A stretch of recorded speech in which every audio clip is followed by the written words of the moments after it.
Salam kreatif, bertemu lagi dengan saya, Jurnalis Effendi, founder dari Entrepreneur Revolution Academy. Apa kabarnya?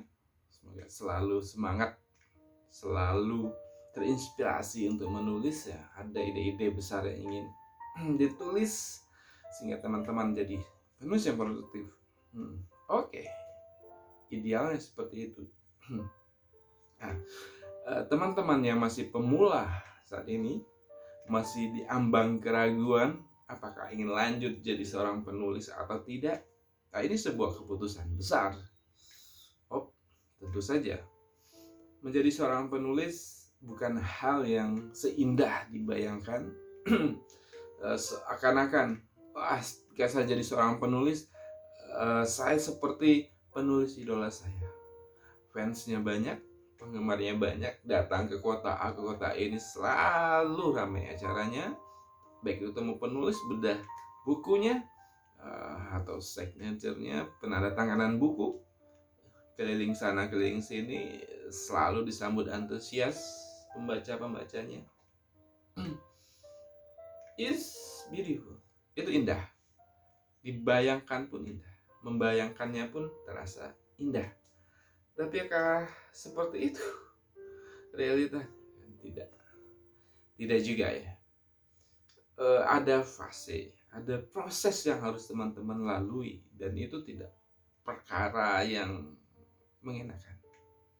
Sering juga itu malah membutuhkan kesabaran luar biasa, stamina, ininya ya, waktunya juga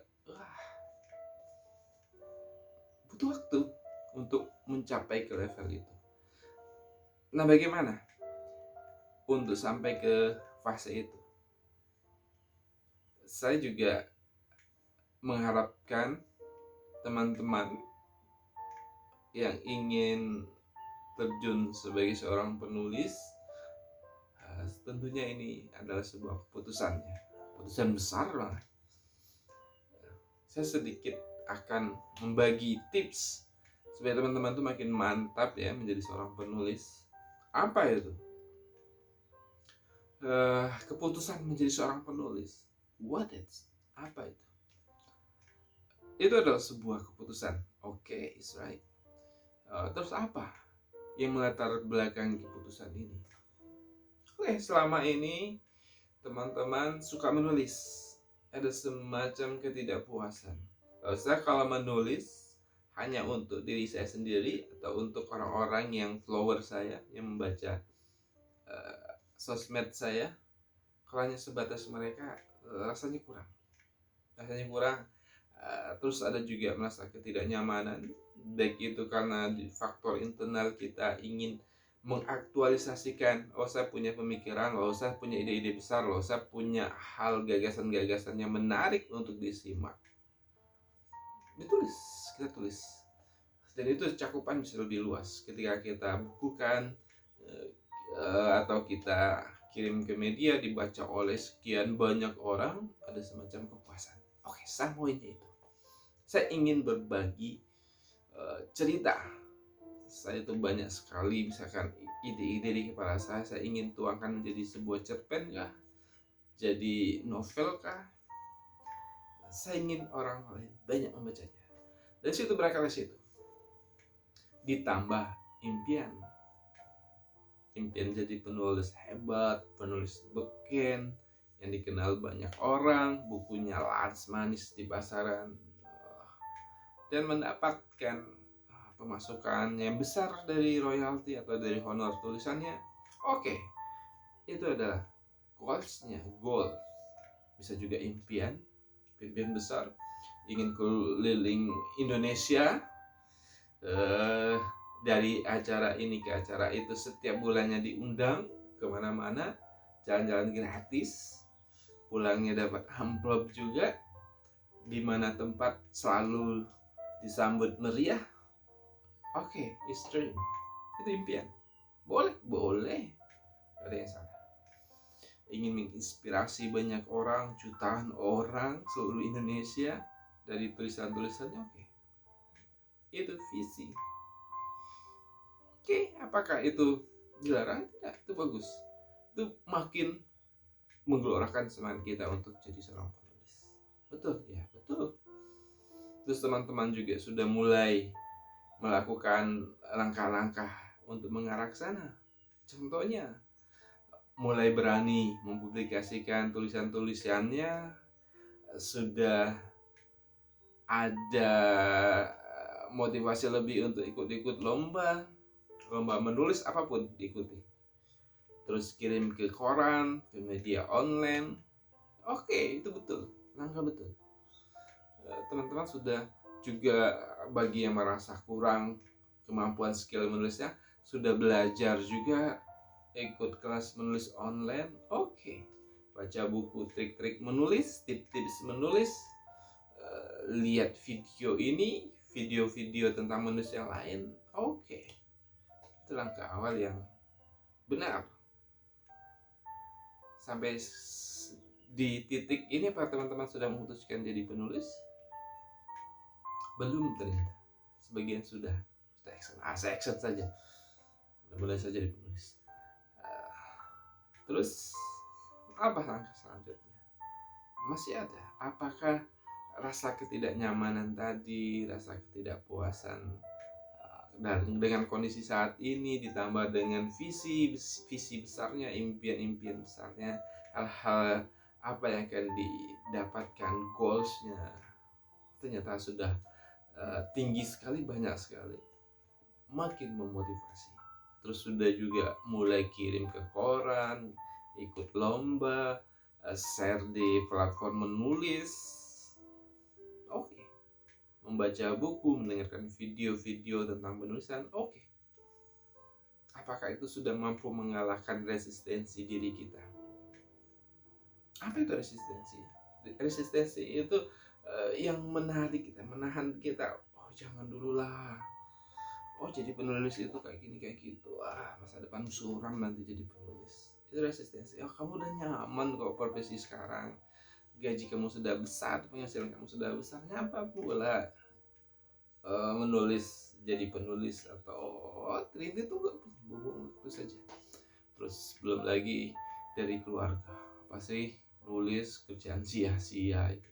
Temen juga bilang, bisikan kayak gitu, saya kamu gak bagus, kamu gak bakat jadi penulis. Ya udahlah, itu semuanya resistensi yang menahan kita untuk tidak action jadi penulis. Itu bisa dari diri kita sendiri, terutama lagi dari orang-orang yang ada di sekitar kita. Apakah mereka mendukung atau tidak, atau justru menghalang-halangi. Ada anak yang ingin belajar menulis, jarang tua, kamu mau jadi penulis, nanti masa depanmu seperti apa? Mendingan belajar yang benar, ikut kursus yang benar, dapat nilai baik, nanti kuliah jurusan terbaik, dapat kerja di perusahaan besar atau jadi ASN, selesai. Buat apa menulis? Nah, itu halangan-halangan seperti itu baiknya dikompromikan. Oke, kalau teman-teman bisa langsung ambil keputusan sendiri, yang lain itu hanya sebagai pelengkap saja. Oke. Ada juga sebagian besar yang faktor orang-orang terdekat itu justru yang menjadi pertimbangan kuat. Hasilnya letak resistensi. Teman-teman apa sih itu? Apakah belajar menulis, bisa menguasai teknik menulis, harus 100% jadi penulis yang hidupnya itu dari honor, dari fee, atau dari royalti menulisnya? Enggak juga. Oke teman-teman, sekarang menekuni profesi dokter ya maaf, belajar yang giat, ikut kursus ini kursus itu supaya nilainya bagus, bisa nanti masuk ke perguruan tinggi jurusan kedokteran dan sebagainya, boleh saja, nggak masalah. Itu profesi. Menulis sebagai, bisa itu dilatari belakangi dari sekedar hobi, sekedar minat saja, itu nanti justru akan mendukung profesi utama teman-teman, apapun profesinya, baik itu rumah tangga juga bisa, dan akan tetap keren, akan tetap hebat ketika menulis dan tulisan itu dibaca oleh banyak orang. banyak sekali. Pebisnis juga banyak yang dia pebisnis latar belakangnya.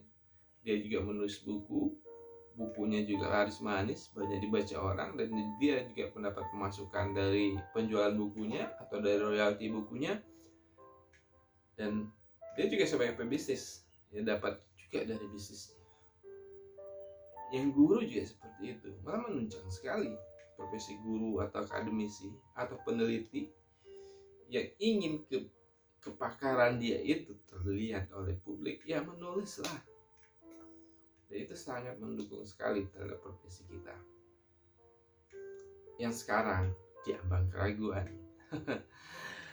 Yang masih pelajar, yang masih kuliah, apa sih benefitnya menjadi penulis? Banyak sekali.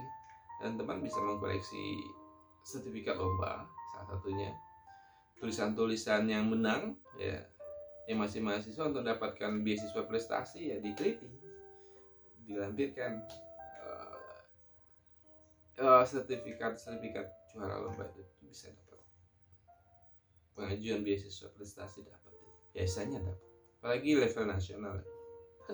Saya pernah melakukan itu waktu kuliah dulu dan berhasil berapa kali saya dapat beasiswa prestasi setiap tahun. Yang masih pelajar juga seperti itu. Untuk masuk perguruan tinggi juga dari jalur prestasi bisa itu dilampirkan. Karyanya, kalau bentuk buku ya bukunya, sertifikatnya lah paling enggak. Sangat membantu sekali. Nanti enggak harus 100% jadi penulis. Maksudnya hidup 100% dari menulis. Enggak, profesi apapun boleh. Bidang apapun boleh, tekunilah. Termasuk ibu rumah tangga juga. Enak ya, tulis tentang keseharian saja, dan cerita-cerita yang ringan terus dibukukan, dapat royalti. Dari suami dapat royalti bulanan, dari penerbit dapat juga royalti 6 bulan sekali. Enak kan Bu ya? Ya, menulislah. Penulis itu kan cuma satu ininya, syaratnya karyanya sudah dipublikasikan, berarti dia sudah menulis terus dipublikasikan, ya sudah, dia penulis. Apakah 100% dia hidup dari menulis? Enggak juga. Banyak sekali yang hidup dari penulis itu kalau dipresentasikan. Ini cuma asumsi umum saya saja. Cuma 1% itu yang murni dari menulis dia dapat penghidupan. 99% dia profesi lain tapi menulis. Dia dapat juga dari menulis dan dapat juga tergaji, penghasilan dari profesi dia yang sekarang. Oke, demikian dari saya. Semoga makin menyemangati teman-teman untuk mengambil keputusan jadi penulis. Demikian, sampai berjumpa di video berikutnya. Salam.